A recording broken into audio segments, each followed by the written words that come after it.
Masechet Shabbat Daf Kuf Mem Dalet, on va commencer à partir des 10 dernières lignes de Kuf Mem Gimel Amud Bet.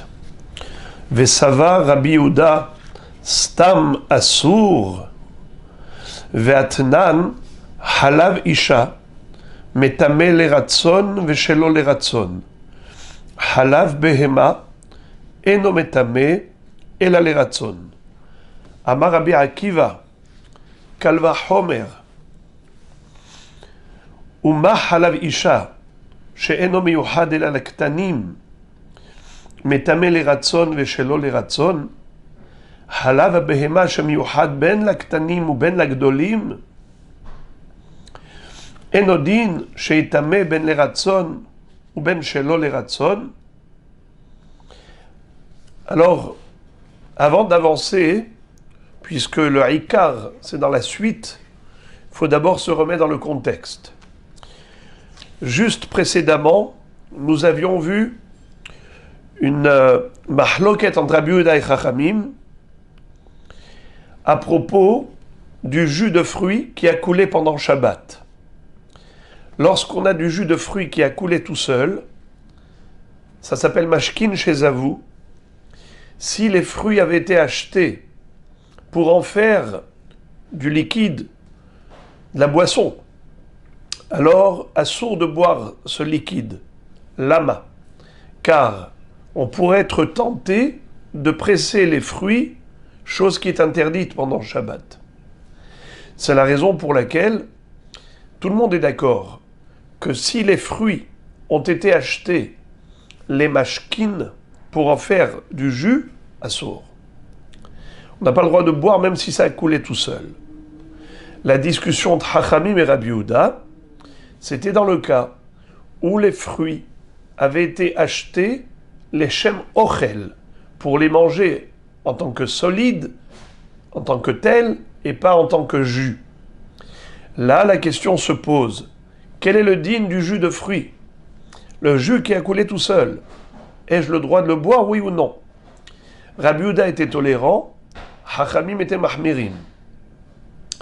Mais Rava avait donné une interprétation, Rav Nachman bar Yitzhak avait donné une interprétation selon laquelle il en ressortait qu'on a 3 catégories de fruits. Il y a les fruits qui sont faits pour être pressés. La majorité des fruits sont faits pour être pressés. C'est zetim va'anavim. D'accord? Comme ça disait Amar Rabba, Amar Rabbi Yehuda Amar Shmuel, Modé haya Rabbi Yehuda le Chachamim bezetim va'anavim, ou modim Chachamim le Rabbi Yehuda bishar perot. Ça veut dire que on a 3 catégories de fruits. Zetim va'anavim, c'est majoritairement utilisé pour en faire soit de l'huile d'olive, soit du jus de raisin, du vin. On a les autres fruits qui généralement ne sont pas utilisés pour en faire du jus. Et on a la situation intermédiaire, ce sont les toutim verimonim, les grenades et les mûres. Eh bien ceux-là, généralement, qu'est-ce qui se passait avec? Alors, il y a une minorité de personnes qui pressaient ces fruits. C'est la raison pour laquelle, pendant Shabbat, on considère que ces fruits-là, c'est assour bemet miderabanan de les presser, les toutim verimonim, parce qu'il y a une catégorie de gens qui les pressent. Alors, reprenons, quel est le din dans ces 3 cas, ces 3 catégories de fruits? J'ai du jus qui a coulé tout seul pendant Shabbat par rapport à des fruits que on avait achetés pour les manger en tant que tels, en tant que solides, et pas pour en faire du liquide. Quel est le din du jus? Alors on nous dit comme ça. Dans le cas de zetim va'anavim, tout le monde est d'accord, même Rabbi Yehuda est d'accord avec Chachamim pour interdire. Car il y a une forte chance, plutôt un grand risque, que la personne soit tentée de presser les zetim va'anavim. Bien qu'il les ait achetés, les shem achila, il pourrait facilement basculer vers la tentation d'en faire une shtia, car la majorité des fruits de Zetim Varanavim, c'est pour la shtia. Inversement, pour les autres fruits qui généralement ne sont pas utilisés pour un mashké, on les mange en tant que solides. Dans ce cas, même Hachamim serait d'accord avec Rabbi Yehuda pour la tolérance. C'est-à-dire que si on les a achetés pour les manger, et il y a eu du jus qui a coulé tout seul pendant Shabbat, il n'y a aucune interdiction d'en boire. Il y a très peu de risques que l'homme vienne à presser ses fruits. Ça, c'est là où ils sont d'accord. À quel niveau ils ne sont pas d'accord? Eh bien, c'est dans le cas où, en effet, il s'agit de tutim verimonim, pour lesquels nous disons qu'il y a quand même une certaine catégorie de personnes qui les transforment en jus de fruits, en boisson. C'est la raison pour laquelle, en effet, là il y a mahloket. Rabbi Yehuda est tolérant, Hachamim sont mahmirim. C'est-à-dire que si le jus a coulé tout seul pendant Shabbat, alors que ces fruits avaient été achetés initialement pour la achila, alors Rabbi Yehuda est tolérant. Il dit tu peux boire, il n'y a aucun risque. Hachamim, malgré tout, interdisent car ils craignent le risque que l'homme vienne à presser ces tutim verimonim. Par rapport à cela, on avait cité une baraïta. Dans cette baraïta, il n'y a que 2 parties des 3 que je viens de citer. C'est-à-dire, regardez à nouveau la baraïta précédente. Détania, Zetim, Shemashach Mehem Shemen. Si quelqu'un avait acheté des olives, desquelles a coulé l'huile, toute seule.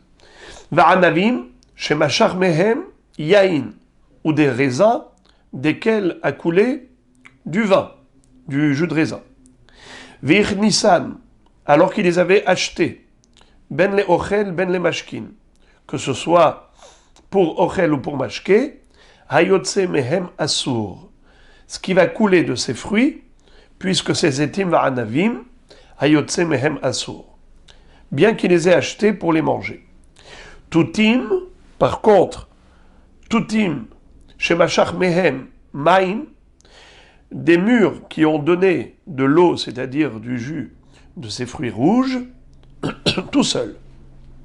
Verimonim chez Machar Mehem Yain, ou des grenades desquelles a coulé du vin de grenade. Nissan le ochalin ayotse mehem mutar, les mashkin velistam ayotse mehem asur. S'ils les avaient achetés, ces grenades ou ces tutim, soit, alors c'était les ochalim, alors amashke ayotse mehem mutar, puisqu'il voulait les manger en tant que solides. Mais s'il les a achetés pour en faire du jus, ce qu'on appelle les mashkin, ou bien l'istam, ça veut dire pour un objectif neutre. Il n'avait pas lui-même décidé qu'est-ce qu'il voulait en faire, les manger en tant que solides ou les transformer en jus.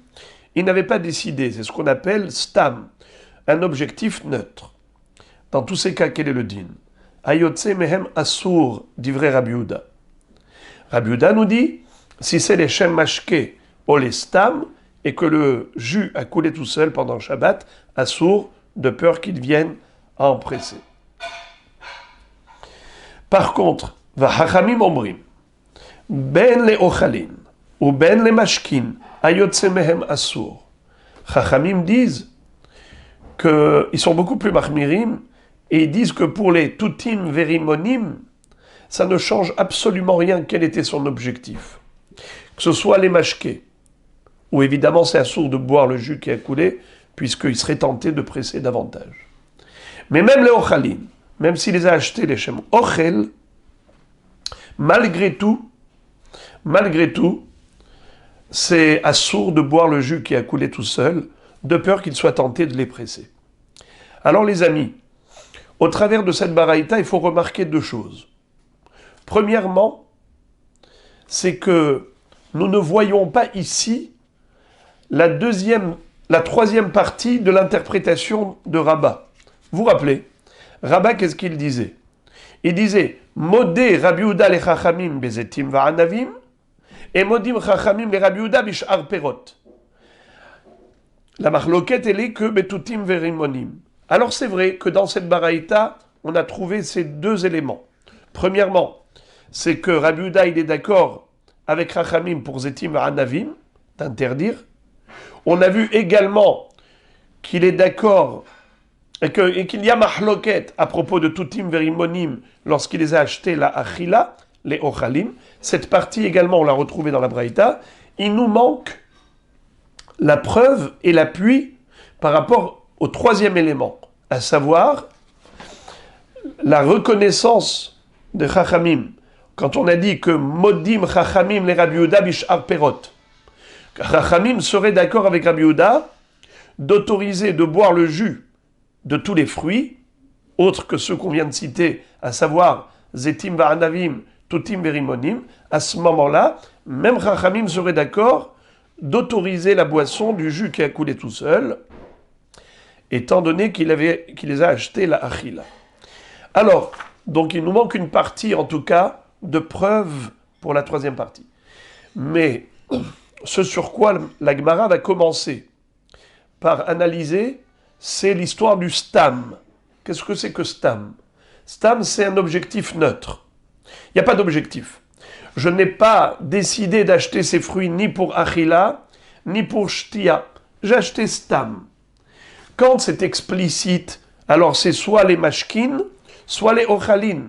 Mais quand je n'ai rien dit, je n'ai pensé à rien, ça s'appelle stam. Et qu'est-ce que nous voyons dans cette baraïta?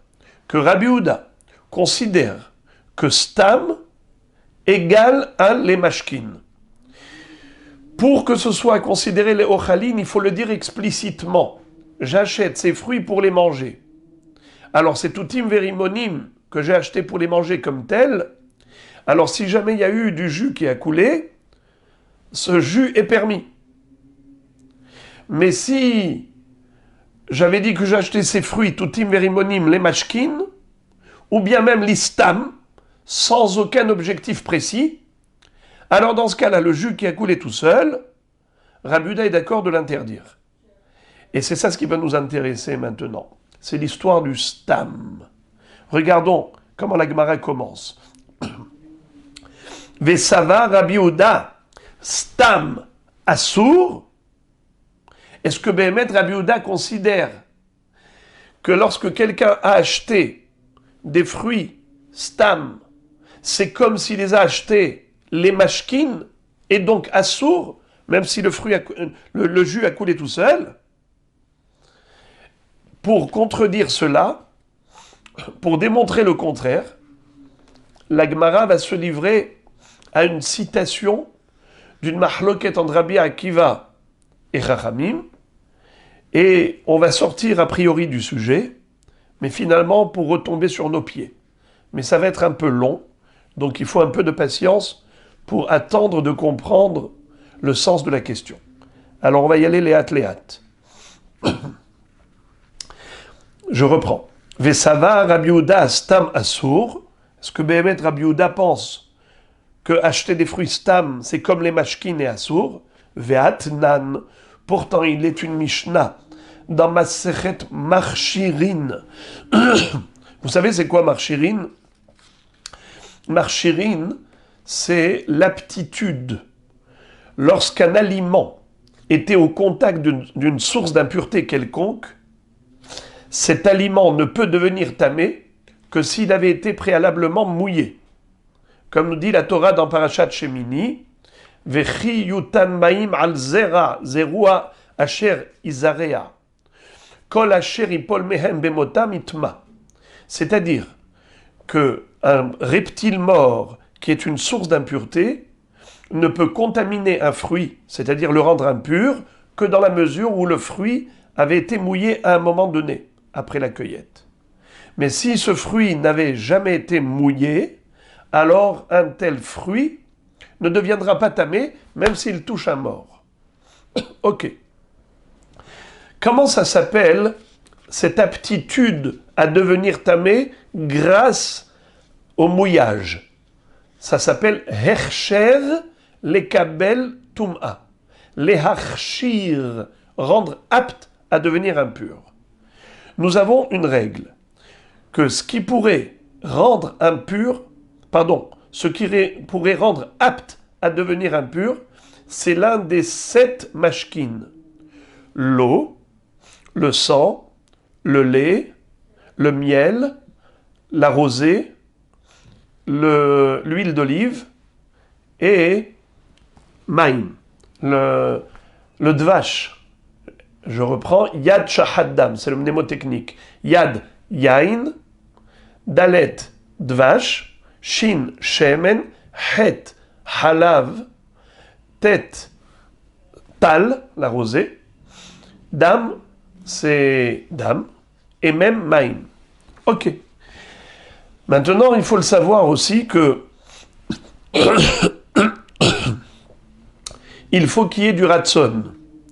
Ça veut dire que s'il n'y a pas eu de ratson, la volonté de l'homme pour ce mouillage, alors le mouillage ne sera pas efficace. C'est-à-dire que ça ne va pas rendre l'aliment apte à devenir impur. Maintenant, nous allons parler du halav. Il existe 2 sortes de halav. Halav isha et halav para, halav behema. Le lait de la femme, la maman qui allait son bébé, et le lait d'une vache, le lait classique. Pour que ce lait soit considéré un liquide qui pourrait habiliter le fruit à devenir impur, il faut que ce lait, au niveau de la béhéma, il faut que ce lait ait coulé du pis de la vache avec la volonté du propriétaire. Tandis que le lait maternel, peu importe comment il est sorti, que ce lait est coulé tout seul, ou bien qu'il n'ait pas coulé, ou bien qu'il ait coulé Beratson, parce que la femme voulait faire sortir cette goutte de lait, d'une manière ou d'une autre, le halav de la femme, il est marchir les kabel tum'a. Rashi rajoute qu'on ne parle pas seulement du hercher les kabel tum'a, mais on parle même de la tum'a. C'est-à-dire que pour que le lait soit mekabel tum'a, par exemple, s'il y avait un contact entre une personne qui était impure et le lait, ce lait serait devenu impur que dans la mesure où il s'appelle mashké. Mais si il ne s'appelle pas mashké, alors il n'est pas mekabel tum'a, même s'il était au contact de la tum'a.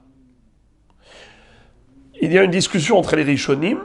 Est-ce que behemet, on a besoin de ça pour devenir tamé? En tout cas, c'est la chita de Rashi. Rashi donc nous dit qu'il y a ici 2 éléments. Premièrement, c'est que le lait doit s'appeler mashké pour devenir tamé. Deuxièmement, il faut que le lait s'appelle mashké pour rendre un aliment qui a été mouillé avec ce lait apte à devenir tamé. Si le lait ne s'appelle pas mashké, alors même s'il avait été au contact d'un aliment, cet aliment ne deviendrait pas tamé. Alors regardez maintenant. Ve'atnan, il est écrit dans la Mishnah Masechet Marshirin, Halav ha'isha metame leratson ve'shelo leratson. Le lait de la femme peut rendre un aliment qui a été mouillé avec ce lait, Mourchar les kabel tum'a, apte à devenir impur. Et peu importe comment ce lait a coulé du sein maternel, qu'il ait coulé les ratson, avec la volonté de la femme, ou bien shelo les ratson, ou bien même sans sa volonté. Par contre, halav behema, le lait d'une vache, je prends une vache, mais ça peut être une chèvre, ça peut être une brebis, peu importe, halav behema, eno metame, ela les ratson. Quand est-ce que ce lait s'appellera liquide, mashké, pour habiliter l'aliment à devenir impur, que si ce lait a coulé du pis de la vache avec la volonté du fermier. Si ce lait a coulé tout seul, du pis de la vache, ça s'appelle shelo les ratson, dans ce cas-là, il ne s'appelle pas mashké, et il n'est pas métamé. Maintenant, quelle est la source pour comprendre cette distinction, cette différence? D'où on apprend ce distinguo? Regardez s'il vous plaît le dernier Rashi de la page, l'avant-dernier. Ve'atnan halava isha metame ou marchir. Metame, Rashi dit metame, marchir. Il rend apte à devenir impur. Les ratson, veshelo les ratson. Qu'il est coulé avec la volonté de la femme ou pas. Ben sheyatsa mimena les ratson, ben sheyatsa shelo les ratson. Et pourquoi? Chez halav karouille mashke. Car le lait s'appelle mashke. Sheneemar vatiftah et nod halav vatashkeu. Puisqu'on retrouve à propos du lait la notion de vatashkeu, c'est dans l'histoire de Yaël avec Sisra. Lorsque Sisra, le chef d'état-major, ennemi d'Israël, était venu pour livrer guerre à Israël, eh bien il y a eu un grand nes. Akadosh Baruch Hu a noyé tous les chars d'élite qui étaient venus avec lui, 900 chars d'élite dans le Nahal Kishon. Et lui, Sisra a pris la fuite parce qu'on lui a couru après, et il s'est enfui, il s'est réfugié dans la tente de Yaël, qui a faim de le soutenir. Elle s'est moquée de lui, il lui a demandé à boire de l'eau, eh bien elle lui a donné du lait, parce qu'elle a voulu justement l'endormir. Et quand il s'est endormi sous l'effet du lait, elle a pris le pieu de la tente, et elle lui a donné un coup de pieu sur la tempe, et c'est comme ça que elle a tué. Eh bien, là-bas c'est écrit Vatiftah et nod halav vatashkeu. Elle a ouvert l'outre de lait et elle lui a donné à boire. Puisqu'il est écrit vatashkeu à propos du halav, on a compris que le halav c'est du mashké. D'accord? Maintenant, pourquoi je vais dire que le lait de la vache n'est pas comme le lait maternel? Pourquoi je dirais que le lait maternel, il est métamé ben les ratson, ben shelo les ratson, alors que le lait de la vache, c'est dafka les ratson? Regardez, s'il vous plaît, le dernier Rashi de la page. Halav abehema eno métamé laimken yatsa les ratson. Vi lo hashiv mashke. Si le lait n'est pas sorti avec la volonté du propriétaire de la vache, eh bien, ce lait ne s'appelle pas mashké. Ve'im nagar bo sheretz eno mekabel tum'a. Et même si ce lait était au contact d'un reptile mort, ce lait ne deviendra pas impur, nous dit Rashi. J'ouvre la parenthèse, c'est là le fameux Rashi dont je vous ai parlé précédemment, qu'il dit qu'il y a deux répercussions. Premièrement, le statut de mashké permet au halav de devenir tamé. Deuxièmement, d'être marchir les kabel tum'a. Ok. Alors maintenant, Rashi nous dit Vetama mefaresh les kameh. On va nous expliquer juste après pourquoi le lait de vache n'est pas métamé et ni marchir les kabel tum'a, il ne s'appelle pas mashké, s'il n'est pas assorti les ratson. D'où on apprend ça? Pourquoi ce distinguo entre le lait maternel et le lait animal? Maintenant, d'abord, avant d'y arriver aux raisons, regardez ça. Amar Rabbi Akiva. Rabbi Akiva n'est pas d'accord. Amar Rabbi Akiva. Kalvachomer. J'ai un raisonnement d'a fortiori pour démontrer le contraire et dire qu'en effet, il n'y a aucune différence entre le lait maternel et le lait de femme, le lait de vache. Comme ça. Halav ha'isha. She'eno miyuhad. Ela laktanim. Metame. Les ratson veshelo les ratson. Halav abehema. Shemiyuchad ben laktanim. Ben lagdolim. Enodin sheitame. Ben les ratson. Ou ben shelo les ratson. Il leur fait le raisonnement suivant. Il leur dit, Rabbi Akiva au Hachamim, je ne suis pas d'accord avec vous d'établir un distinguo entre le lait maternel et lait de vache. Pourquoi? Kalva Homer. Si déjà le lait de vache, pardon, le lait maternel, qui n'est un aliment que pour les bébés, il n'y a que les bébés qui vont se nourrir avec le lait maternel. Et tout de même, il a un statut de mashké, coûte que coûte, chez Yatsa le Ratson ou bien l'olé Ratson. Alors, le lait de vache, qui est la nourriture pas seulement pour les enfants, mais même pour les adultes, c'est sûr qu'il est considéré mashké. Et donc, dans tous les cas de figure, qu'ils sortent les Ratson ou pas les Ratson, ça ne change rien. Il a un statut de mashké. Et par conséquent, il est marchir les kabel tum'a. Même s'il y a tsalo les Ratson. Très bien. Amroulo, Hachamim rétorque. Ils réfutent ce Kalva Homer.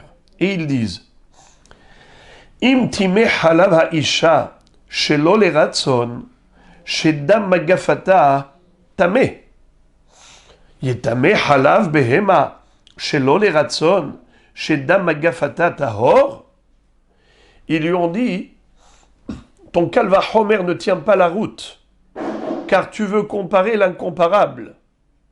Nous, on va te dire pourquoi le lait maternel, il est métamé ben les ratson, ben shelo les ratson, parce qu'il s'appelle toujours mashké, dans tous les cas de figure, ce qui n'est pas le cas du lait de Behema. Et en voici la raison. C'est un montage très simple. On a une règle pour dire que le sang de l'homme s'appelle mashké. Où est-ce qu'on retrouve que le sang humain est qualifié dans la Torah de shtiya? Qui est-ce qui boit du sang? Personne, c'est assour. Mais dans la Torah, il est écrit Vedam halalim ishte. C'est-à-dire que quand on a voulu montrer la force des guerriers de cette tribu, alors Yaakov Avinu a comparé la victoire dans la guerre à la boisson du sang des ennemis. Quand on a gagné l'ennemi, c'est comme si on a bu son sang. Et en effet, on va qualifier cela de dam halalim ishte. Il va boire le sang des cadavres. Vous avez bien compris que c'est au sens figuré, c'est surtout pas au sens propre. Mais étant donné que la Torah s'est exprimée de la sorte, il n'y a pas d'approximatif dans la Torah, tout est précis. Et donc si on a appelé ça ishte par rapport au dam halalim, alors on a compris que le sang d'un cadavre, de quelqu'un qui a été tué, eh bien en effet, son sang s'appelle shtiya, s'appelle mashké. Donc il a un statut liquide qui s'appelle mashké. S'il s'appelle mashké, alors on a compris qu'il est marchir les kabel tum'a, qu'il est raoui les kabel tum'a. Clair. Ça c'est l'axiome de base. Deuxième élément, c'est que nous savons que le sang d'une saignée, c'est également considéré comme du sang qui a coulé au moment de la mort à coup d'épée. Puisque on parle de guerre, on parle du sang qui a coulé au coup de l'épée. Vedam halalim ishte. Eh bien, le sang qui coule à la mort, c'est exactement le même sang qui pourrait couler lors d'une saignée, d'une prise de sang. Lorsqu'on fait une prise de sang, une saignée, eh bien, ce sang-là s'appelle aussi mashké parce qu'on considère que c'est exactement comme le sang de la mort. Comme dit la Gemara, malikat la kula, malikat la palga. Quelle différence entre tuer quelqu'un entièrement ou le blesser et faire couler du sang? Tu le tues un petit peu, tu lui retires du sang qui est le support de la vie. Alors donc, on appelle ça dam maggefa. Dam maggefa, c'est-à-dire penigof ba even reglecha. Se heurter, on appelle ça l'inagef. On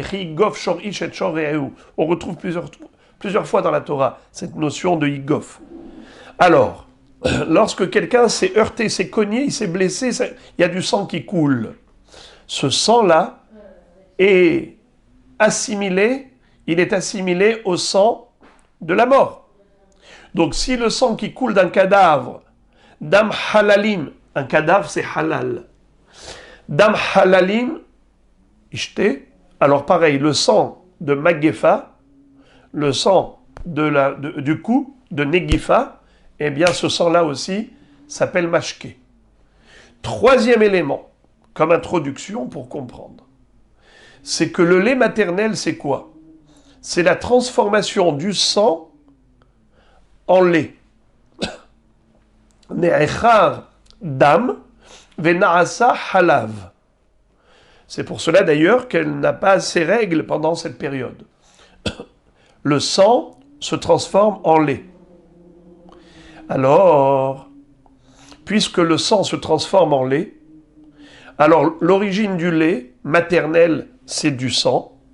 Le sang de Maggefa, c'est-à-dire même lorsqu'elle est vivante et qu'on fait une saignée, une prise de sang, ce sang s'appelle mashké, car il est assimilé au sang d'un cadavre qui a été tué au fil de l'épée. Et quand quelqu'un a pris un coup au fil de l'épée, ce n'était pas Beratson, c'était malgré lui. Donc on a compris que le sang qui sort du corps, ben leratson, ben shelo leratson, du corps humain, s'appelle mashké. Et donc, si c'est bon au niveau du sang, pas seulement à la mort, mais même de son vivant, alors le lait qui ressemble au sang qui coule de la femme de son vivant, c'est tout à fait normal qu'il ait le statut de mashké. Alors les hachamim prétendent qu'il y a une différence fondamentale entre le lait de la béhéma et le lait de la femme. Car étant donné que le lait, c'est la résultante du sang, donc l'origine du halav, c'est hadam, et le dam d'une personne vivante, ça s'appelle mashké, puisque malik katlakula, malik katlapalga, et puisque le sang s'appelle mashké, donc forcément même le halav maternel s'appelle mashké. Et comme le sang qui coule de halal, c'est afilu ba'al korho, shelo leratson, alors même le halav qui est sorti shelo leratson, il s'appelle mashké. Tandis que le lait d'une vache, pourquoi est-ce qu'il s'appelle mashké? Parce que c'est écrit, Vatiftah et nodahala vatashkeu.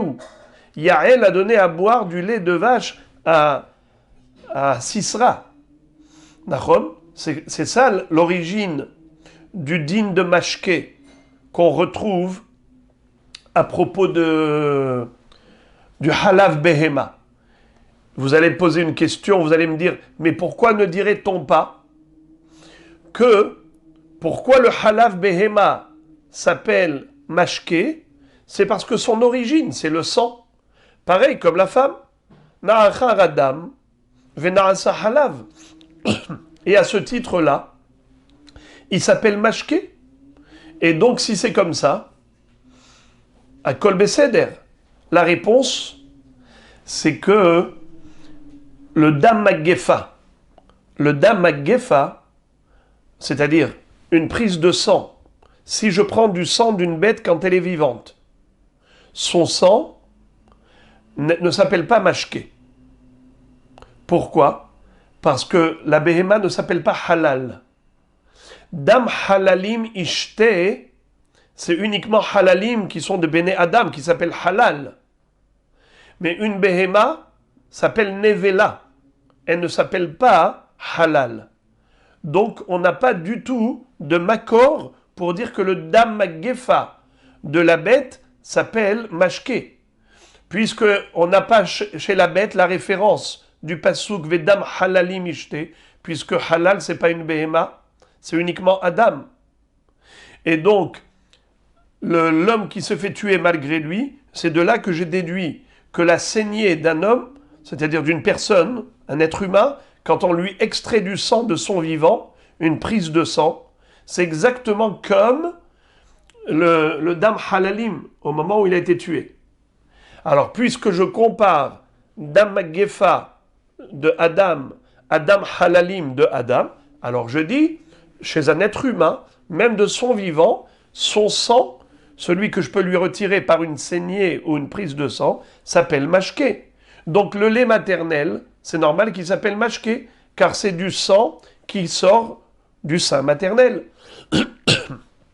Tandis que le lait de la vache ne s'appelle pas mashké, parce qu'on a fait tout ce montage. Pas du tout. Il s'appelle mashké parce que c'est écrit que Yaël lui a donné à boire du lait. Va tashkeu, va tiftah et nodahala, va tashkeu, point à la ligne. Est-ce que tu as une preuve maintenant que le sang du vivant de la bête s'appelle mashké? Aucune référence. Donc puisqu'on n'a pas de référence, alors ce sang ne s'appelle pas mashké. Puisque le sang ne s'appelle pas mashké, donc même si le lait de la vache provient du sang de la vache, mais le sang lui-même de la vache, de son vivant, ne s'appelle pas mashké. Alors comment le halav il va s'appeler mashké? Mapitom. Pas du tout. Ah, il y a un pasouk. Vatiftahet noda halav vatashkehu. Elle lui a donné à boire du lait. Il s'appelle mashké vatashkehu. Oui, mais là-bas c'est du lait, les ratson. C'est du lait qui a été trait par le fermier. Donc c'est du halav, les ratson. C'est la raison pour laquelle, dit Rachamim, à Rabbi Akiva, on n'est pas d'accord avec toi.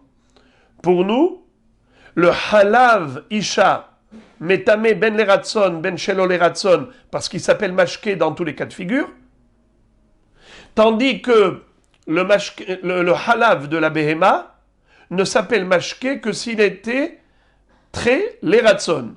Mais si ce lait-là a coulé chez les ratson du propriétaire, ça ne s'appelle pas mashké. Et donc, il n'est pas marchir les kabel tum'a. Et d'après Rashi, il n'est même pas mekabel tum'a, ce halav. Voilà donc la discussion fondamentale entre Rabbi Akiva et Hachamim. Alors, regardez maintenant ce que va rétorquer Rabbi Akiva.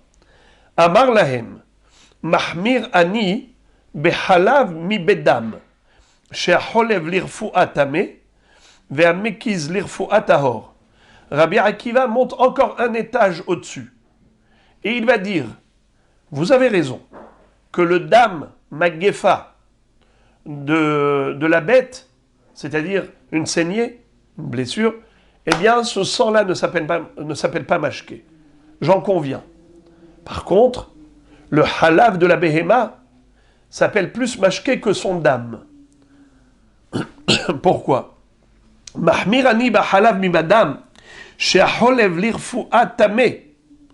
Quel est le din si la vache, on va la traire, pas beratson, c'est que je ne veux pas qu'elle tombe malade. Le lait qui est excédent, c'est-à-dire s'il y a un excès de lait dans le pis de la vache, elle peut tomber malade. Même chez les femmes, quand le bébé ne va pas boire, il y a des moments où elle arrive à un abcès. Il y a une infection, une inflammation. C'est le pachout. Parfois, on leur dit de dégager, même sans donner au bébé, juste pour se dégager, pour pas qu'il y ait de complications. Donc, ça s'appelle Holev l'irfu'a. Alors, Rashi dit comme ça, au milieu de la page. Chez Holev l'irfu'a ta behema, chez lo yezikena halba, tamé. Celui qui va traire le lait d'une vache pour ne pas qu'elle tombe malade avec cet excès de lait, tamé. Deha les ratsonu, parce que Behemet, le fermier, c'est lui qui a pris la décision et l'initiative d'aller traire le lait. Ça s'appelle les ratson. Ve'amekiz dam libhem tolirfu'a tahor. Par contre, celui qui va faire une saignée à sa bête pour la soigner, pour la guérir, eh bien, ce dame-là est tahor. Pourquoi? Des dames magafatai, puisqu'on a déjà dit que c'est le dame magafa de la bête. Ve'o'il ve'acholev lirfu'a tameh, afanotev shelo leratson tameh. Alors Rabbi Akiva dit, puisque celui qui est cholev pour être mérapé sa bête, eh bien ce halav s'appelle mashké, il est tamé, eh bien pareil, le lait qui coule de lui-même, aussi, même si c'est chez l'ol et ratson, il devrait être tamé. Amroulo. Hachamim vont rétorquer à nouveau. Salé zetim va'anavim yochihu. Des corbeilles de raisins ou d'olives. Yochihu. Ce sera la preuve que c'est faux ce que tu dis. Sharea mashkim hayotzim mehem leratson temeim. Veshelo leratson tehorim. On le sait très bien que si on a du jus qui a coulé sans la volonté de la personne, je vous ai dit par exemple de l'eau de pluie qui est tombée sur mon blé. Mon blé par exemple, il était là pendant 3 mois en train de sécher au soleil. Je voulais en faire de la farine. Il fallait qu'il soit sec. Et voilà qu'il y a eu catastrophe. Une pluie qui est tombée sur le blé. Ce blé maintenant il est mouillé. Si jamais il est au contact d'une personne impure, est-ce que ce blé deviendra impur? Réponse non, parce qu'il a été mouillé sans ma volonté. Je ne voulais pas que l'eau tombe dessus, que la pluie tombe dessus. Je ne voulais pas. Alors quand c'est chez l'olératson, zelo murchar les kabel tuma, ça ne devient pas apte à devenir impur. Alors ils lui disent, regarde, salé zetim va'anavim, yochihu, si quelqu'un avait une corbeille d'olive ou de raisin, et voilà que ça a coulé sans la volonté du propriétaire, eh bien, quel est le din? Shelo leratson tehorim. Amashkim ayotzimem leratson temeim. Ça veut dire si il voulait que le jus coule, alors c'est du mashké. Sinon, tehorim, c'est pas du mashké. Alors pareil pour le lait de la vache. On ne comprend pas ce que tu veux. La Gemara arrête ici la citation. Elle ne nous cite pas la suite. Mais ça nous suffit pour ce qui nous concerne. La Gemara ne veut pas nous citer davantage le reste du débat entre Rabbi Akiva et Chachamim, mais tout cela a été cité que pour arriver à un point de chute. C'est quoi? C'est que tu vois que Salé zetim va'anavim ochichu, she'amashkim hayotzim mehem leratson temeim, shelo leratson tehorim. Là, on a employé le terme ratson pour le jus qui coule des raisins ou des olives dans cette corbeille. La Gemara va présumer, elle suppose, Maï lav les ratson des nihale, shelo les ratson bistama, uma zetim va'anavim de bnes hitaninhu, shelo les ratson velo klum, tutim verimonim de lav bnes hitaninhu, lachol sheken. Alors regardez la Gemara, comment elle va pousser très très loin le bouchon, et là, c'est un peu compliqué, mais Be'ezrat Hashem, voilà, on arrive au sommet de la pyramide. Car cette question était très complexe, très composée. Ils lui disent, une fois qu'on a compris ce qu'ont dit les Chachamim à Rabbi Akiva, Zetim va'anavim, c'est quelque chose qui généralement, est fait pour être pressé, pour en extraire le jus de raisin pour faire du vin, l'huile d'olive. Et malgré tout, qu'est-ce qui est écrit? Si c'est les ratson, et la Gemara comprend c'est quoi les ratson, des nihale, que l'homme a dit, je suis très content que ça coule ce jus. Ça s'appelle les ratson. Et chez les ratson, c'est quoi? Eh bien, c'est quand la personne n'a pas exprimé de volonté. Chez les ratson, c'est quand la personne a été neutre. Elle n'a rien dit explicitement. Quand la personne n'a rien dit explicitement, comment ça s'appelle? Stama. Donc tu vois que stama de Zetim va'anavim, le stama de Zetim va'anavim, quel est le din? En effet, ce n'est pas marchir les kabel tum'a. Alors si déjà pour Zetim va'anavim, qui sont des fruits, qui généralement sont utilisés pour leur jus, pour faire du vin, de l'huile d'olive, et tout de même, on te dit que ça n'a pas le statut de mashké, Nachon, puisque ce n'est pas les ratson, à plus forte raison, tutim verimonim, qui généralement, ce sont des fruits qui sont consommés comme tels, en tant que solides, pas pour en faire du jus. Kalvahomer, que le jus qui coule tout seul, bistama, n'est pas considéré comme mashké.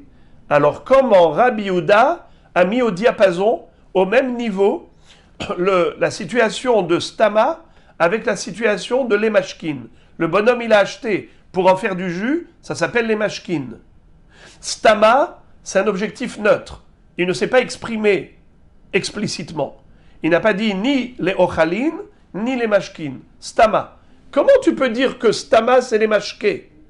Si déjà zetim varanavim, qui ont coulé tout seuls, tu me dis que leur jus n'a pas le statut de mashké, kalva homer tutim verimonim, puisque tutim verimonim, on les presse beaucoup moins que ce que l'on presse comme raisin et olive.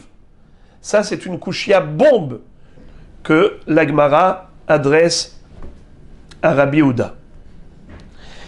Alors, l'Agmara répond très joliment. Lo, l'eratson bistama, shelo l'eratson de galé adate, de amar lo nihali. L'Agmara, elle va nous dire comme ça. Il y a trois situations. Il y a l'eratson, il y a lo l'eratson, et il y a stam. N'est-ce pas? C'est comme ça qu'on avait compris. On avait compris que l'eratson, c'est une volonté explicite. L'olératson, c'est justement une non-volonté explicitée.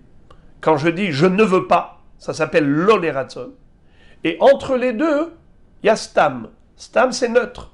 Je ne me suis pas exprimé, ni positivement, ni négativement. Eh bien, la Gemara dit non, ce n'est pas ça la définition.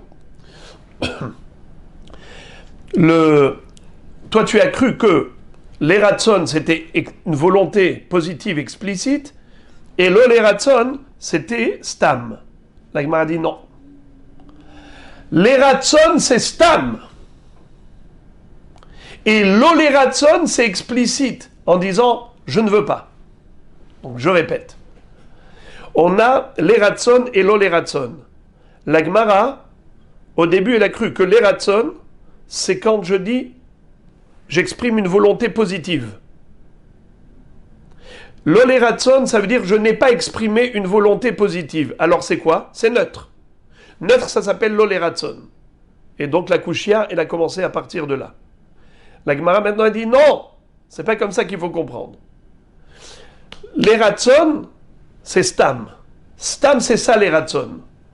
Quand je n'ai rien dit, alors c'est comme si je voulais en faire du mashké. Zetim va'anavim, jusqu'à preuve du contraire, si je les achète, c'est pour faire de l'huile d'olive ou pour faire du jus de raisin, du vin. Stam, ça s'appelle l'eratson. L'olératson, alors il faut que ce soit explicite. Que je dise, je n'en veux pas. Je ne veux pas faire du jus de raisin. Je veux les manger. Ça s'appelle l'olératson. Alors, ça change tout. Je reprends. L'olératson bistama. Chez l'olératson, d'égaler à date, de amar l'onihali. Je ne veux pas du jus. Ça, c'est une première tentative de réponse. La Gemara propose une deuxième réponse. Veibaitima. Sha'ane salezetim va'anavim kevan dele ibud kaime me'ikara afkure mafkerelehu. En réalité, le stam, c'est comme les mashké. Alors pourquoi est-ce qu'ici on a vu que l'eratson c'était positif, l'olératson c'était stama, nachon, donc c'était comme ça, l'a priori de la question, c'est qu'on a considéré que stama, ça s'appelle l'olératson, et on avait dit l'olératson, tehorim, le jus qui coule l'olératson, tahor. Ça veut dire que quoi? Que stama, c'est pas mashké. Alors comment Rabbi Yehuda dit que stama, c'est comme mashké? Réponse, ça dépend du contexte. Comment il est le keli? Est-ce que c'est un réceptacle ou bien c'est une passoire trouée? Salim, sal, c'est une corbeille trouée, faite en osier. Alors lorsqu'on a des etim va'anavim à l'intérieur d'une corbeille qui est trouée et que ça coule, eh bien, ce stam-là est considéré comme l'olératson. Stam, c'est considéré comme l'olératson. Je n'ai pas envie de perdre mon jus. Le jus qui coule au travers des trous de la corbeille, ça me fait beaucoup de peine, ça me chagrine. Ce stam, il est l'olératson. Par contre, si au contraire c'est hermétique, le fait que ça coule, ça m'intéresse. C'est-à-dire que le jus de raisin, l'huile d'olive, d'Afka, c'est quelque chose qui intéresse le propriétaire. Donc stama, c'est kemoratson. Donc parfois stama, c'est l'olératson, parfois stama, c'est l'ératson. De quoi ça dépend? Du contexte. Ça l'intéresse ou l'intéresse pas? Si ça l'intéresse, c'est comme les ratson, c'est le cas de Rabbi Yehuda. Si ça ne l'intéresse pas, c'est comme l'olératson, c'est le cas de Hachamim avec Rabbi Akiva.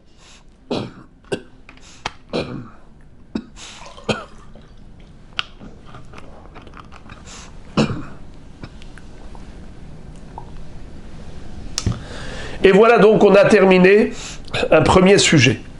Deuxième élément, vous vous rappelez, je vous l'ai fait remarquer lors de la lecture. La Gemara avait cité une baraïta qui corroborait l'interprétation de Rav Nachman bar Yitzhak.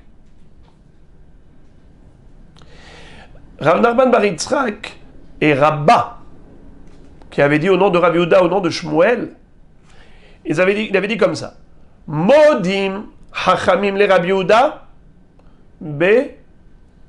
bishar perot. Modé Rabbi Yehuda le hachamim bezetim va'anavim.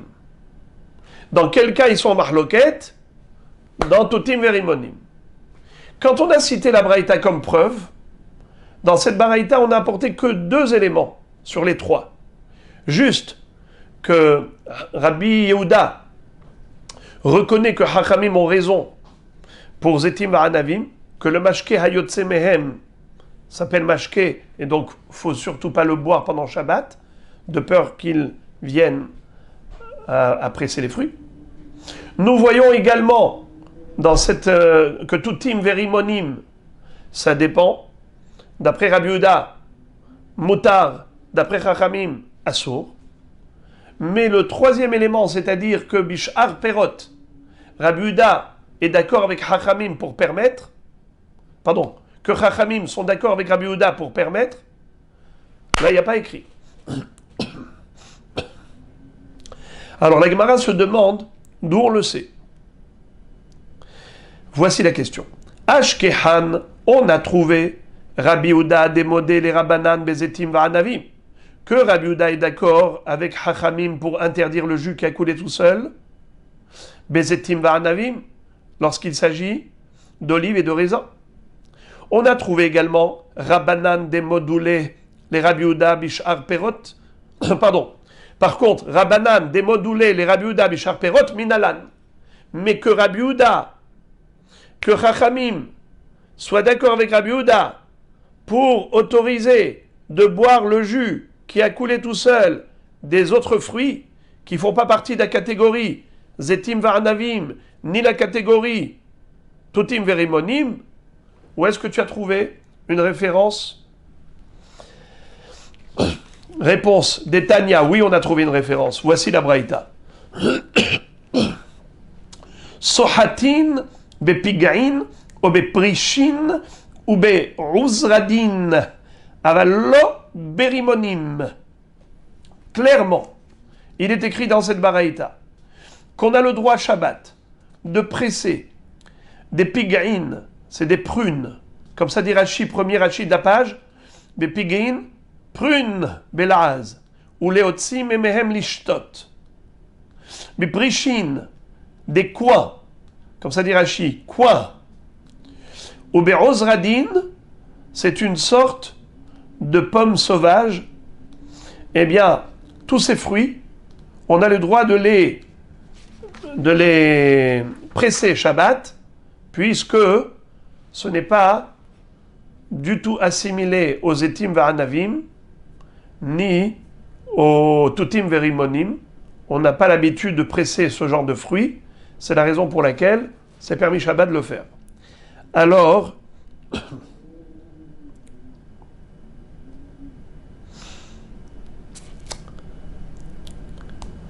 nous voyons ici qu'en effet, c'est permis, c'est pas un mashké.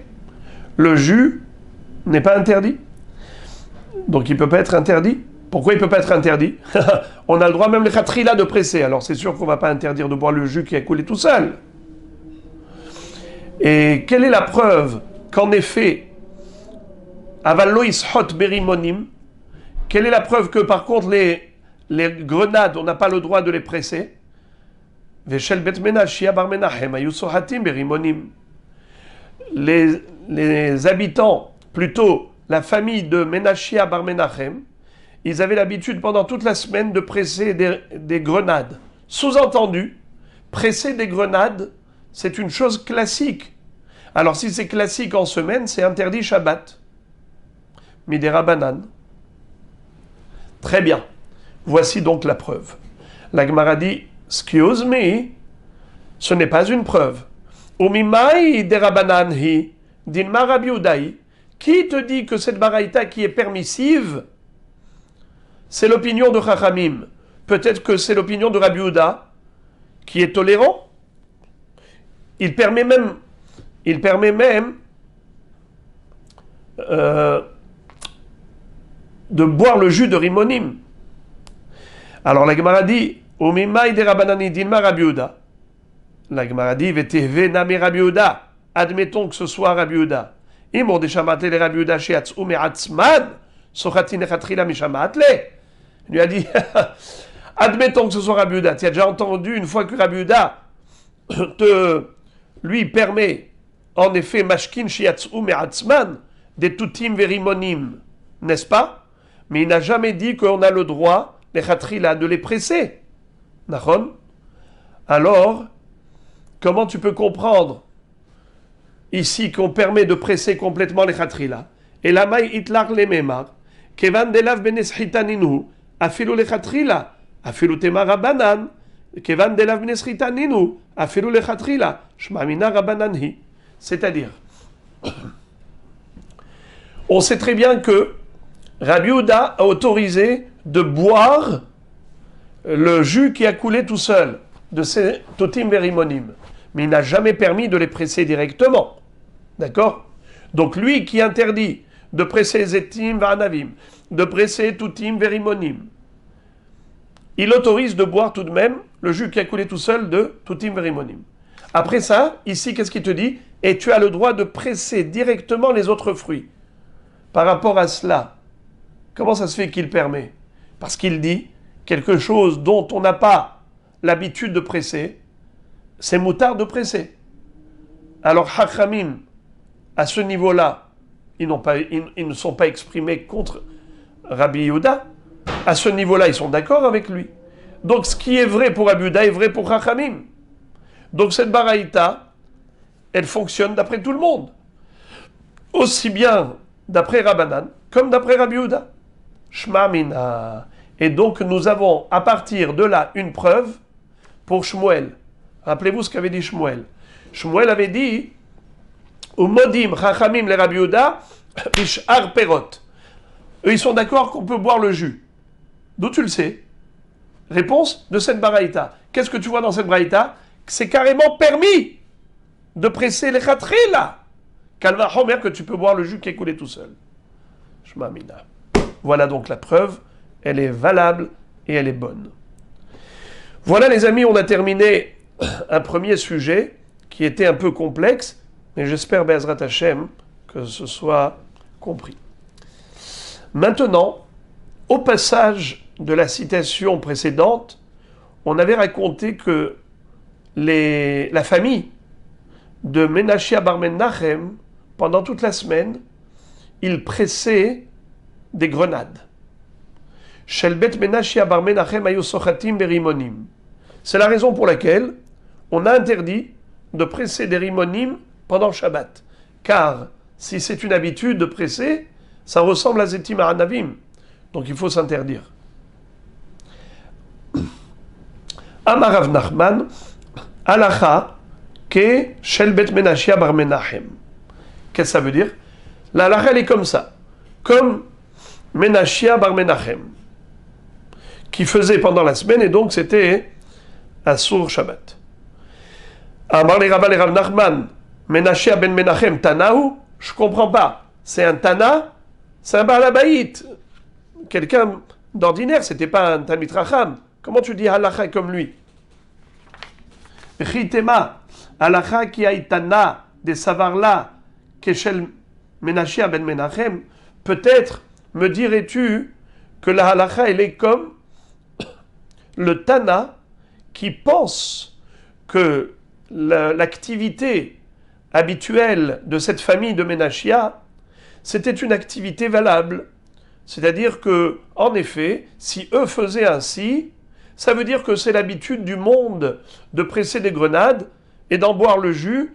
Et donc c'est pour cela qu'il y a un risque Shabbat, si jamais le jus a coulé tout seul des grenades, assourd de boire, de peur qu'on arrive à les presser. Preuve que c'est une habitude, c'est comme ça qu'on faisait dans la maison de Menashia. La Gemara pose la question, Umishum de savar que Menashia ben Menachem alacha kemoto, ri Menashia ben Menachem averuba de alma. Je ne comprends pas comment on peut s'appuyer sur une activité d'une personne marginale.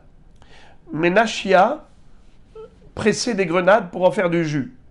Si c'était juste lui qui faisait ça, comment le Tana a pu s'appuyer sur un tel comportement atypique pour en faire une halakha générale? On ne peut pas baser une halakha sur un comportement exceptionnel d'une personne exceptionnelle. Alors, la Gemara répond, oui en effet, on peut s'appuyer sur une personne marginale pour fixer une halakha générale. Quelle en est la preuve? Ditnaan amekayem kotsim bakerem Rabbi Elazar Omer kidesh v'chachamim omrim eno mekadesh ela davar shekamohu mekaymin ve'amar Rabbi Chanina maitama de Rabbi Elazar sheken be'arvia mekaymim kotse sadot ligmalehem. Qu'est-ce que ça veut dire?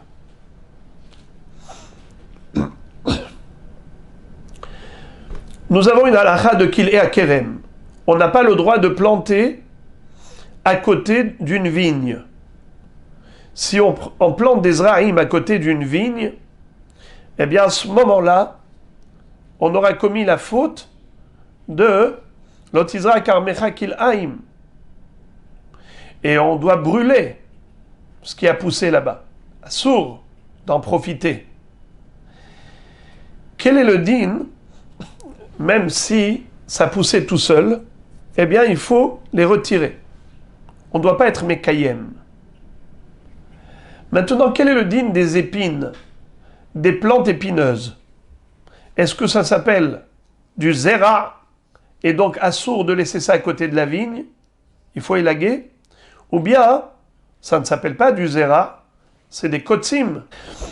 Eh bien, il y a à ce propos une mahloket. Amekayem kotsim bakeren, Rabbi Elazar Omer kidesh. Le mot kidesh, c'est repris d'un terme de la parashat Kedoshim, pentugdash amelea, dans le sens où, si jamais j'ai laissé pousser un autre zera à côté du kerem, alors il faut tout brûler. Et pourquoi? Tukdash, c'est tukadesh, parce que kidesh. Kidesh, ça veut dire que c'est devenu asur ba'ana'a. Comme le Hekdesh qui est Asur Ba'ana'a. Ainsi, on nous dit que quelqu'un qui a laissé des kotsim pousser à côté de la vigne, eh bien, résultat des courses, Kidesh, c'est Asur Ba'ana'a. Amekayem kotsim bakerem, Rabbi Elazar Omer Kidesh. V'chachamim omrim eno mekadesh, el adavar shekamohu mekaymin. Hachamim disent que on ne considère comme plante qui interdirait la vigne à cause du mélange de qu'il est à Kerem que si c'était des plantes que l'on fait pousser en général. Mais qui est-ce qui va faire pousser des épines? Alors, la mahloket s'arrête ici. Et par rapport à cela, Ve'amar Rabbi Hanina, Maïtama de Rabbi Lazar, Rabbi Hanina se demande, alors pourquoi Rabbi Lazar dit que les kotsim, c'est considéré un zera? Pourtant, qui est-ce qui va planter des kotsim? Personne, même si ça pousse tout seul, on les coupe. Réponse, Sheken be'arviya, mekaimin kotse sadot, les gmalehem. C'est-à-dire, en Arabie, comme il y avait beaucoup de chameaux, on laissait pousser les épines pour donner à manger aux chameaux. Alors, tu vois bien que le comportement en Arabie a permis de fixer une halakha générale dans le monde et dire que si quelqu'un a laissé des kotsim pousser à côté de la vigne, ça s'appelle kil'aim. Par rapport à quoi? Par rapport à qui? Par rapport à un pays. Donc tu vois que un comportement, même unique, permet de fixer une halakha générale. La Gemara dit Mide Iria, tu peux comparer l'incomparable. De'ar via atra, hacha batladato et koladam. L'Arabie, c'est un pays, c'est un endroit. Mais ici, batladato et koladam. Ici, c'est une famille. Une famille par rapport au reste du monde. Eh bien, leur comportement marginal n'a pas force de loi.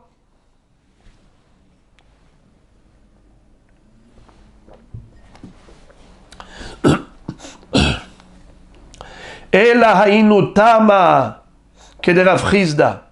Alors la Gemara va nous dire, en fait, pourquoi est-ce que on s'est basé sur Menachia? La raison, elle est parce que kedera frisda, damara frisda, tradin shesehatan unetanan bemikve. Si on a pris par exemple des épinards, on les a mixés, on les a pressés, on a pris du jus d'épinards et on les a mis dans le mikvé. Poslim et mikvé beshinui mar'e. Eh bien, ils vont rendre le mikvé pasoul, il sera disqualifié à cause du changement de couleur de l'eau. D'accord? Alors Rashi dit comme ça, regardez s'il vous plaît Rashi, beshinui mar'e.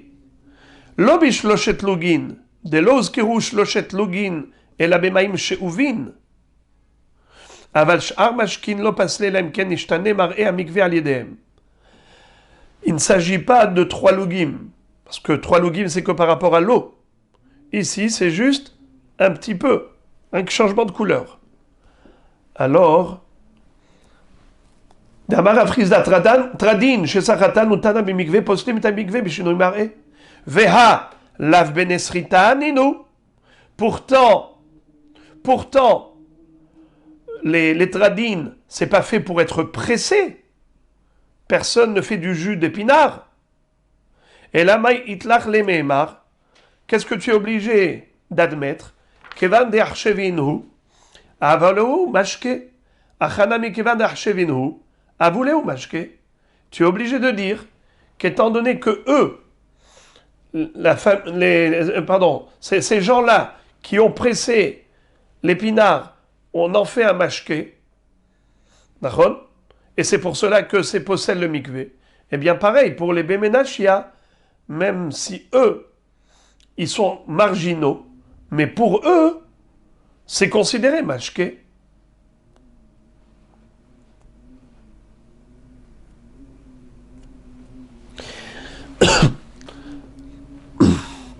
Rav Papa n'est pas d'accord. Rav Papa Amar, Mishum David Davar Shen Osin Mimenu Mikve Lechatchila. V'chol Davar Shen Osin Mimenu Mikve Lechatchila possède et un mikve Bishinui Mar'e. Rav Papa dit, c'est pas parce que eux, ils ont en fait un mashké, que pour eux c'est un mashké, c'est pour cela que c'est possède est un mikvé. Pas du tout. Bémet, c'est pas un mashké. Et la volonté de l'homme n'a aucun impact sur la réalité. Il n'y a pas de rapport de cause à effet entre la volonté de l'homme d'en faire un mashké, si dans la réalité, ce n'est pas un mashké, ça ne le deviendra pas. Alors pourquoi c'est possède est un mikvé? Rashi, Rav Papa Amar, Ta'amad et Radin, l'histoire des épinards, Lav Mishum Hashivuta Dershevinu. C'est pas parce que lui, il a une considération pour ce mashké d'épinards, et c'est pour cela que le mikvé pas soul. Pas du tout. Ou les olam lav mashké ninu. Béhémet, ça n'a pas le statut de boisson, de mashké. Vehademifsil. Alors pourquoi le mikvé n'est pas kasher? Mishum dechol davar shen osin mimenu mikvé. Chez Enomaim, Osheleg ou Barad, possède un mikvé b'shinui mar'eh. Toute chose qui, dans son essence, ne peut pas être un objet de mikvé, c'est pas de l'eau, c'est pas de la neige, c'est pas du barad, on peut pas en faire un mikvé. Quelque chose qui ne peut pas servir d'élément de mikvé, eh bien, il est possède est un mikvé, mais chez nous, mar'eh. S'il a un mar'eh différent, eh bien, il est possède est un mikvé.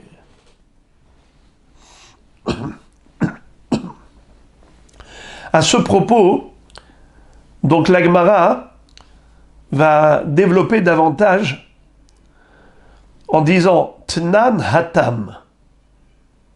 Nafal et tocho yain ochometz umohal veshinna mar'av pasul.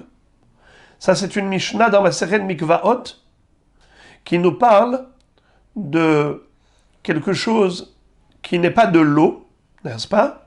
Et qui, malgré tout, possède un mikvé. Alors maintenant, on nous dit comme ça, Nafal et tocho yain, si dans le mikvé est tombé du vin, ochometz ou du vinaigre, ou bien mohal. C'est quoi mohal? C'est comme du jus d'olive.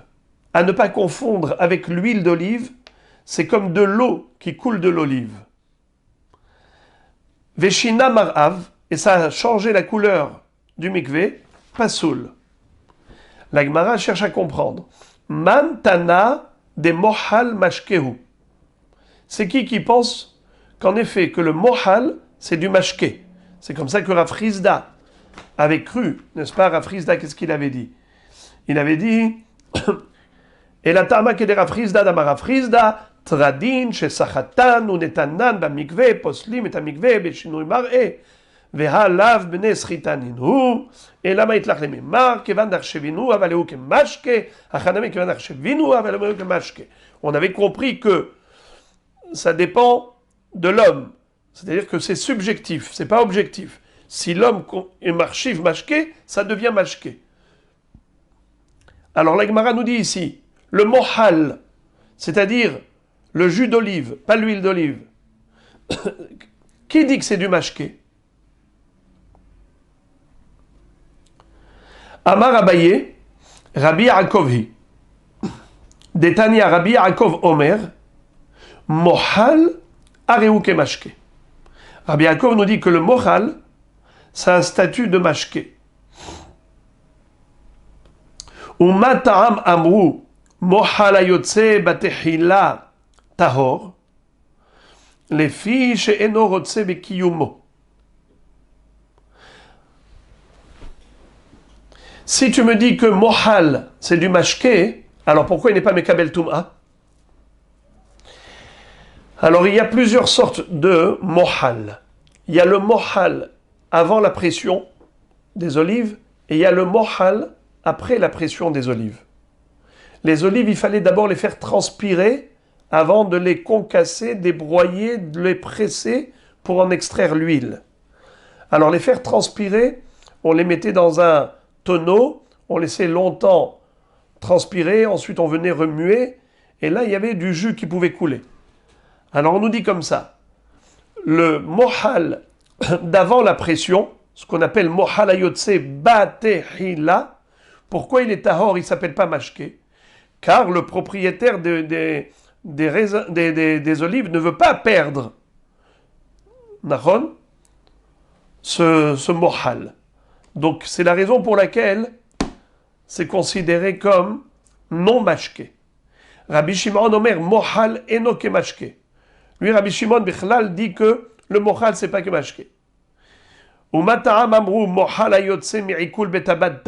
Alors, comment ça se fait qu'il est mekabel tum'a, le mohal qui sort du pressoir d'olive? Les filles chez IF Charlot blotzir shemen. C'est-à-dire que là, on parle du mohal d'après coup, pas le mohal d'avant. Le mohal d'avant pression, bichlal, ça ne s'appelle pas mashke. Le mohal d'après pression, ça ne s'appelle pas mashke. Alors pourquoi avant il n'est pas mekabel tum'a? Et le mohal d'après pression, Mekabel Tum'a, il dit, tu veux savoir pourquoi ce liquide est Mekabel Tum'a? C'est pas parce qu'il a un statut de mashké, c'est que tout simplement, il y a des gouttes d'huile d'olive qui se retrouvent mélangées à ce mohal. Puisque le mohal, qui est le jus d'olive qu'on obtient après la pression des olives, après avoir extrait l'huile, ce mohal, il est mélangé à des gouttelettes d'huile, forcément. Donc c'est à cause de l'huile d'olive qu'il est mekabel tum'a, car l'huile d'olive, bien sûr que c'est un mashké. La Gemara dit, Maï benayhu, quelle est la différence entre Rabbi Yaakov et Rabbi Shimon? Rabbi Yaakov avait dit que, normalement, le mohal, c'est un mashké. Et Rabbi Shimon dit, le mohal, ce n'est pas un mashké. Mais tout compte fait. Même Rabbi Shimon est d'accord pour dire que le mohal est mekabel tum'a. Ou mataram amru mohal ayotse mi'ikul betabad tame. Pour quelle raison on a dit que oui, il est mekabel tum'a? Réponse, parce qu'il y a dedans des gouttes d'huile. Azelo meshane. Alors finalement, les ma'asé, concrètement, il n'y a aucune différence entre eux. L'un dit tamé pour cette raison, que mohal s'appelle mashke. L'autre dit tamé parce que il y a dedans des tzirtzouche shemen. Alors, quelle est la différence concrète? Maï benayhu. Réponse, c'est kabenayhu de ate batar itzatzta. C'est-à-dire, le mohal qu'on obtient au début lorsqu'on a laissé les olives transpirer longtemps, avant de presser. Alors, il y a trois niveaux de mohal. Avant, pendant, après. C'est-à-dire qu'à un moment donné, le propriétaire, il veut que le mohal coule. Dans ce cas-là, puisque c'est Beratson, d'après Rabbi Yaakov, c'est un mashké Beratson, mais Kabel Tum'a. Rabbi Shimon dit, d'accord que c'est Beratson, mais c'est pas du mashké du tout. Ce jus d'olive, c'est pas du mashké. L'homme est Kabel Tum'a. Alors, dans quel cas Mekabel Tum'a? C'est le mohal d'après la pression, où il y a de l'huile qui est mélangée à ce mohal. Puisqu'il y a de l'huile d'olive mélangée au jus d'olive, alors le jus d'olive est Mekabel Tum'a. Regardez comment Rashi explique.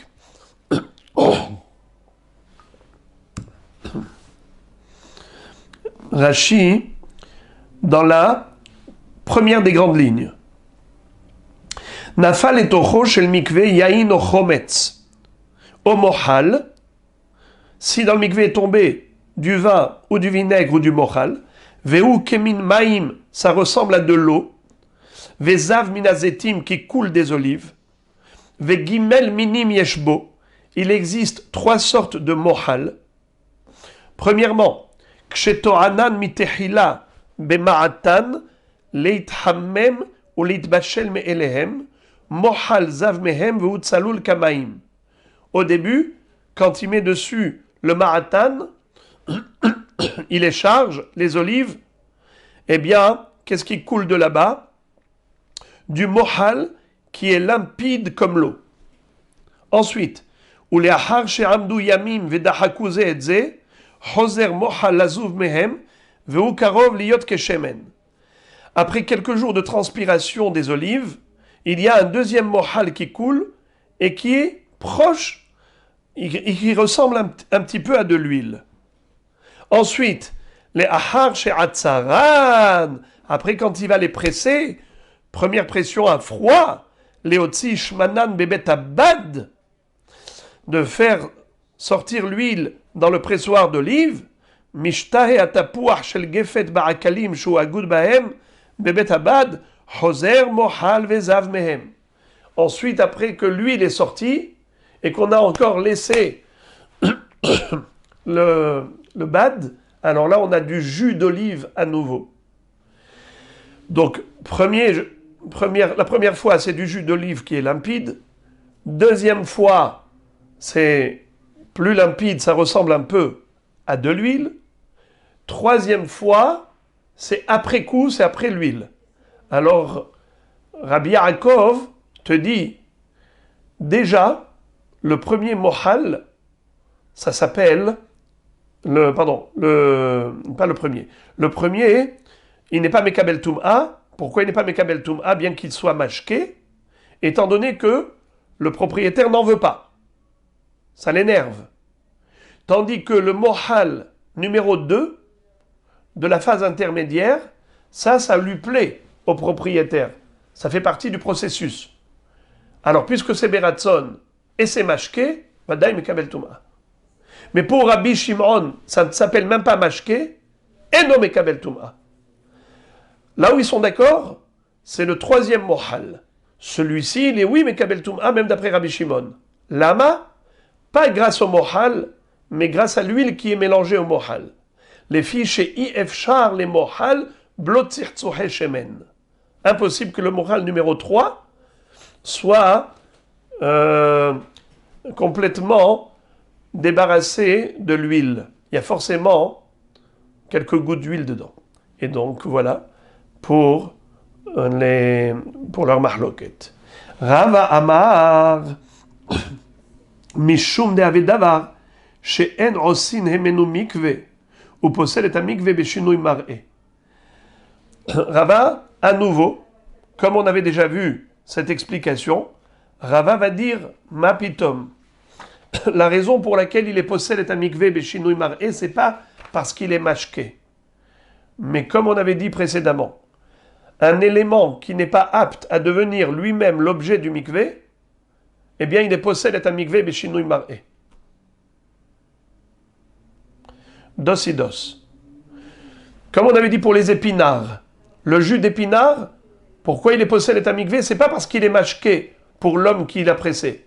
C'est que tout simplement, puisque tu ne peux pas faire un mikvé avec du jus d'épinard, alors si tu l'as mis dans le mikvé, tu es possède beshinui mar'e. Voilà les amis pour le Daf Kuf Mem Dalet Amoud Bet, Kuf Mem Dalet. On a traversé un passage qui était relativement complexe. Le Daf d'après est beaucoup plus facile. Donc n'ayez pas peur. Juste aujourd'hui c'était veille de Tisha B'Av. Donc c'est normal que le Daf soit difficile. Mais lorsque le Bet Hamikdash sera reconstruit, on comprendra tout facilement. Ça sera un enseignement d'Akadosh Baruch Hu, à Melamed Torah le'ammo Israël. Azrat Hashem, et donc, Yehi Ratzon, que cela arrive très très bientôt, très très prochainement.